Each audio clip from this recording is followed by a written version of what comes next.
Ovulation test kit ব্যবহারের সঠিক নিয়ম কি? এটি টেস্ট করার সময় অনেকেই ভুল করে থাকেন। ওভুলেশন টেস্ট কিট ব্যবহারের নিয়ম কখনোই প্রেগন্যান্সি টেস্ট কিটের মতো নয়।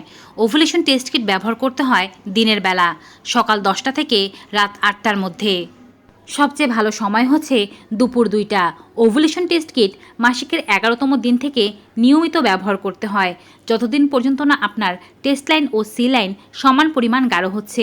আপনি 11তম দিন থেকে যখন টেস্ট করা শুরু করবেন, টেস্ট লাইন হালকা, সি লাইন গাঢ়।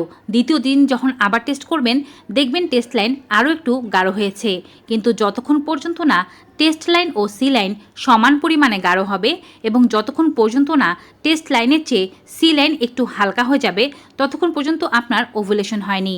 আবার ওভুলেশন টেস্ট কিট পজিটিভ আসার সাথে সাথেই আপনার ওভুলেশন হয় না। যেদিন আপনার টেস্ট লাইন সি লাইনের চেয়ে বেশি পরিমাণে গাঢ় থাকবে, তার 24 থেকে 36 ঘন্টা পরে আপনার ওভুলেশন হবে।